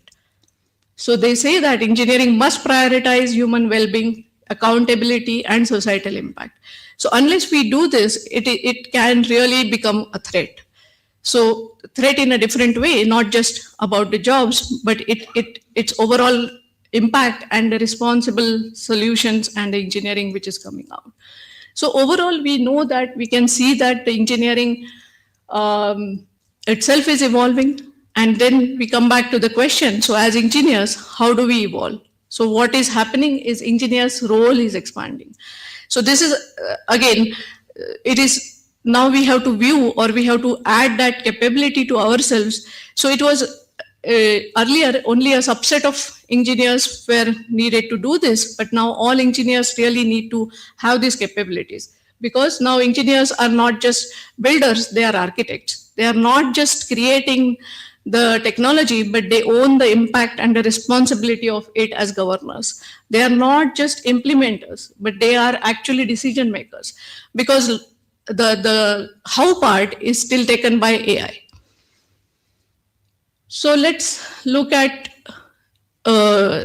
some capabilities which we can develop. We are already aware of it, but now I think that we have to emphasize on this to be working with AI. So first of all, it is purpose. As I was mentioning, we have to be responsible in what we are producing, because we can really produce anything and everything. As we know from media also, it is like some scary things are possible. So we as human beings need to be responsible about what we are developing, and not doing it in a destructive way, but we create the value for society. We really have to have a meaningful impact of it. We have to ensure that. We have to have a curiosity. What does that mean? So we have to frame the right problems in the sense that, so when I was working on the optimization project with one of the clients, it is optimization is about finding out the best thing, right? But that best might differ from what is best for you versus what is best for me. So it is important that what that best is, finding out the right objective to optimize. And that objective, it is very typically hard to find out the quantification of it. It is very hard to quantify the cost of waiting, for example, right? So these questions we need to ask those to business or stakeholders.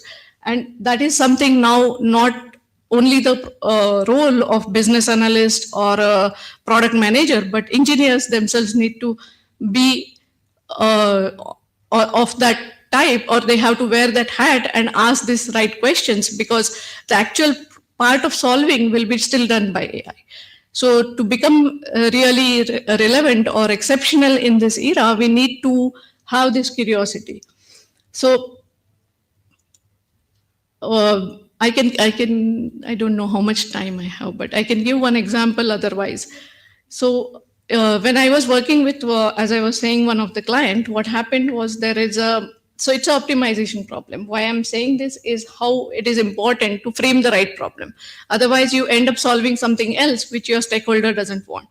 So imagine that there are a set of vehicles or vessels in that case we had, and there are shipments. So there are shipments which we want to allocate to the vessels or the vehicles. So you have multiple vehicles waiting, and you have, say, 10 shipments which you want the vessels to be allocated to. Then there are constraints like the size of the vehicle, size of the shipment, how you can fit, and all that feasibility constraint and condition. But the optimization objective was to minimize the cost, because these vehicles are waiting, they have their waiting cost and so on. So it was a very simple, straightforward optimization problem, and we used linear optimization, used the solvers like Simplex or Gurobi and so on. And nowadays, I mean, this was 3 years back, but now we can even give that to AI. It will formulate it, it will write the Python Gurobi code, and it will implement it and give you the solution. So then you wonder, right? I mean, what we will be doing. But when we give this first cut solution to the stakeholder, and we always have to validate it with the simple example of the optimization, that whether it is really aligned with what we are expecting. So when we presented that to the stakeholder, he said that, no, still there is something missing. This is not the way we allocate. So it was a human scheduler, which they wanted to replace it by the automated scheduler.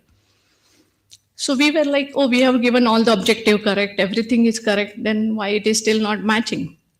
And then when we really dig deeper, and we have to ask those right questions to the stakeholder, because they themselves don't know what we need to change, we don't know, but this is not acceptable. So we really had a online, so it was from Singapore, so we really had exchange over chat and Excel and so on. And then we realized that we are considering only the cost of the assigned vehicles, which are allocated. But there are other vehicles, so the vehicles are more than the shipment. So there are other vehicles which are not assigned, right? And then they will be still waiting, and there will be the cost of them. So we needed to add this term into the objective function of the allocated vessels and the unallocated vessels. So we have to also consider this trade-off. If I don't allocate this vessel, how much cost it will bring? So that overall becomes the objective function. And that really clicked with them, and that gave the solution they wanted. So what I am again coming to the point is that we really have to be that much curious and understand what exactly we want to solve the problem. And so AI could still do it, but AI couldn't understand this difference, and the stakeholder or the business person didn't get the solution what they wanted. So we still play a very important role in framing that right question itself. Then we need the critical thinking.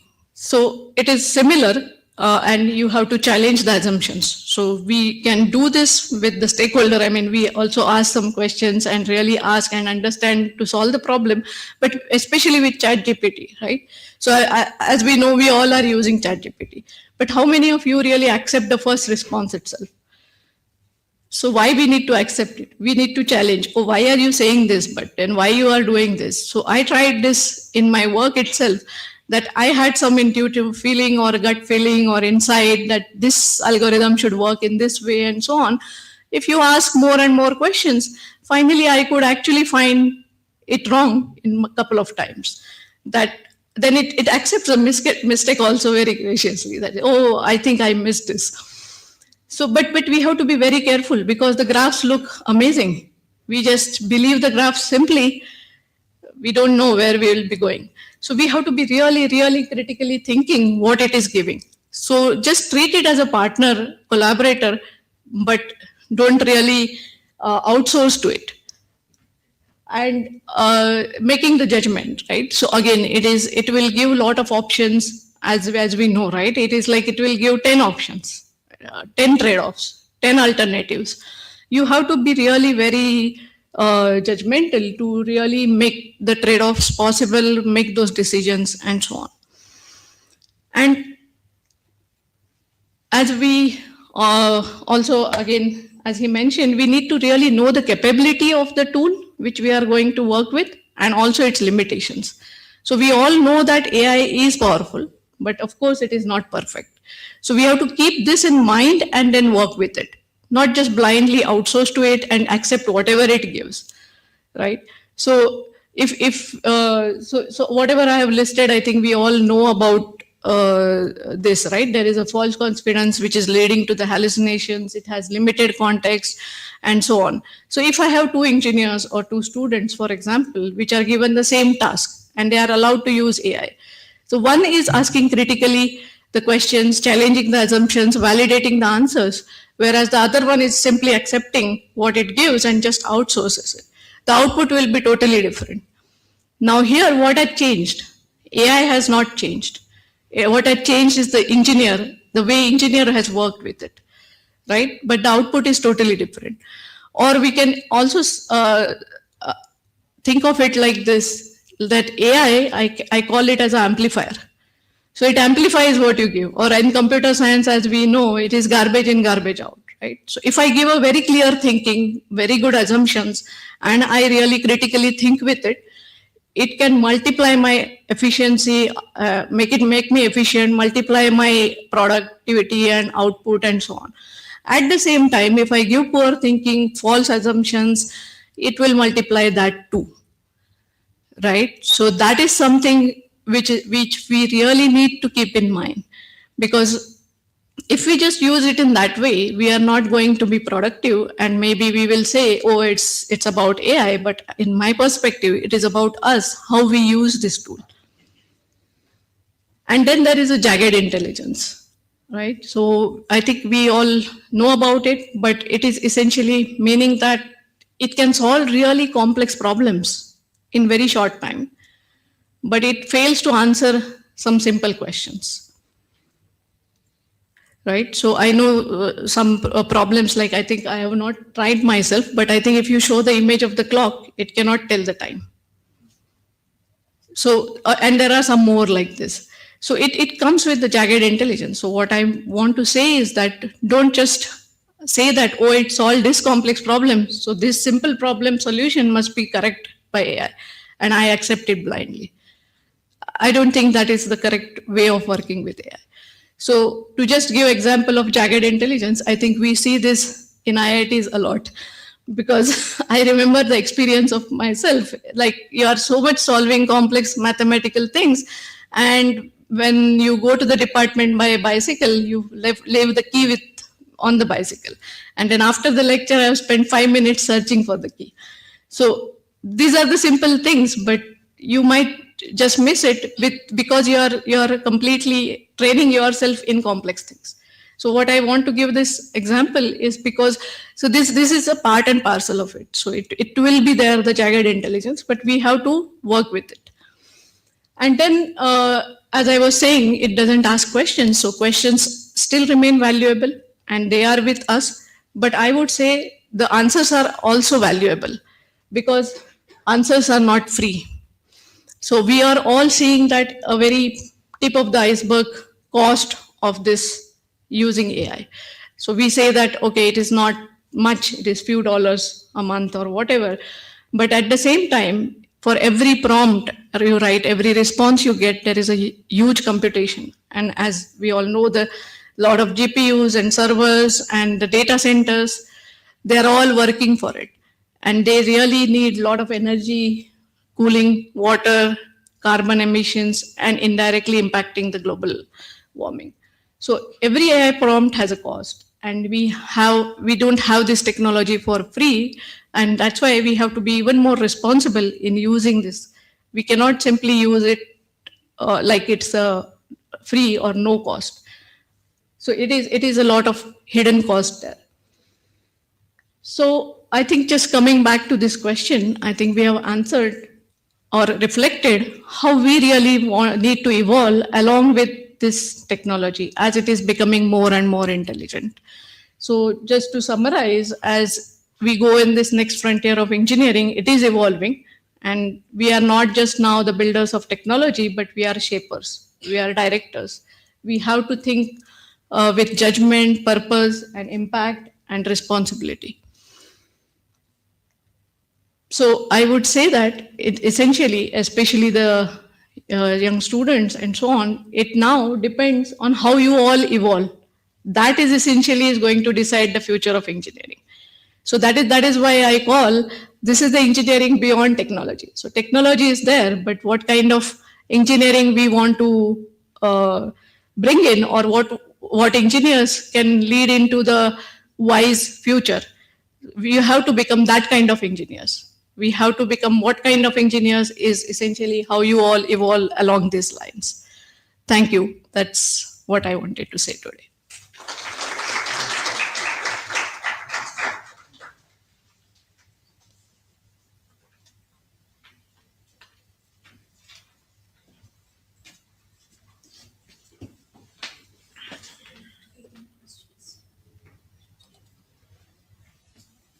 If you have any questions, please feel free to ask now.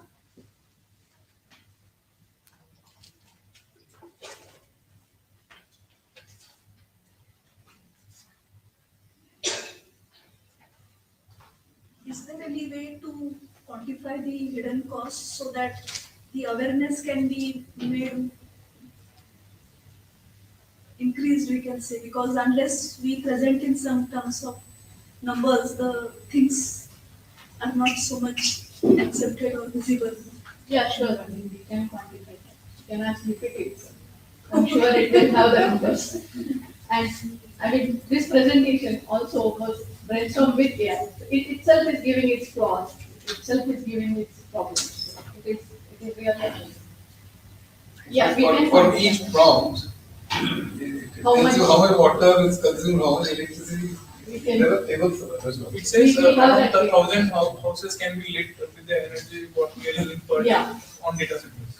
Yeah, something like that. Yeah. I don't have that data. Yeah. So we have this subject called sustainable development where we are teaching these green AI things. So how this is going to impact entire planetary. And now things are happening how orbital data centers can shape it so that we can reduce the energy from people are going crazy. Yeah, and Google was our customer when I was working with the energy optimization software. And they wanted to optimize their energy for the data centers. Right. Because it's very hard, so they were wanting to go to renewables and so on. Microsoft is betting on robots to maintenance of the data center so that humans can't reach to the temperature very high over there. And so Google is betting on renewable energy for some data centers now are planning getting skyscrapers.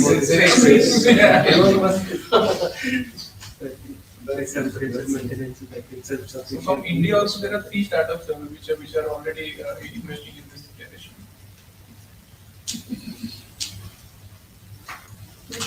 Thank you.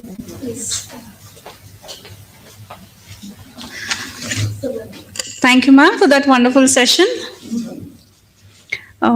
We all now break for lunch, and then the technical sessions would begin at 1:30 p.m.